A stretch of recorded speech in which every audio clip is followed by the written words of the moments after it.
আসসালামু আলাইকুম রহমতুল্লাহ। ঐতিহ্যবাহী তানজিমুল কোরআন ক্যাডেট মাদ্রাসার ঈদ পুণ্যমিলন অনুষ্ঠানে আমাদের আজকের সম্মানিত উপস্থিতি, আজকে আমাদের মাদ্রাসার চতুর্থ শ্রেণীর ছাত্রী মানহাজাত মার্কশিট আপু অভিমত ব্যক্ত করছেন। আসসালামু আলাইকুম, সবাই ভালো আছেন আশা করি। মুসলমানদের শিক্ষা ব্যবস্থা মাদ্রাসা দিয়ে শুরু হয়েছে, ইতিহাস যেটা বলছে।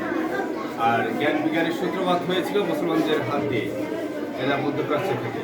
পরবর্তীতে ভারতবর্ষে যখন মুসলমানরা আসে, এখানকার শিক্ষা ব্যবস্থার প্রধান মাধ্যম ছিল মাদ্রাসা। ব্রিটিশরা আসার পরে আমরা জেনারেল শিক্ষায় ঢুকে পড়েছিলাম, আর মাদ্রাসার শিক্ষা ব্যবস্থা পেছনে পড়ে গিয়েছিল। আর পরবর্তীতে আমরা দেখেছি ঝরে যাওয়া স্টুডেন্টগুলো বা যারা একটু নিম্ন সাধারণ পরিবারের ছেলে মেয়েগুলো মাদ্রাসায় দিচ্ছে। কিন্তু এখন যুগের পরিবর্তন হয়েছে, শিক্ষা ব্যবস্থার পরিবর্তন আসছে। এখন মাদ্রাসার শিক্ষা ব্যবস্থা আধুনিকায়ন হওয়ার ফলে বর্তমান জেনারেলের সাথে মাদ্রাসার শিক্ষা ব্যবস্থা প্রতিযোগিতা আসছে এবং তারা জেনারেলদের চেয়েও ভালো করছে। আর এইসব মাদ্রাসার মধ্যে তানজিমুল কোরআন মাদ্রাসার মতোই আধুনিক মাদ্রাসার ক্যাডেট সিস্টেমে যে মাদ্রাসাগুলো চলছে, এদের শিক্ষা ব্যবস্থা অনেক উন্নত মানের। আমরা জেনারেল, আমার বড় মেয়েটা আছে জেনারেলে, আমার ছোট মেয়েটা দিয়েছি মাদ্রাসায়।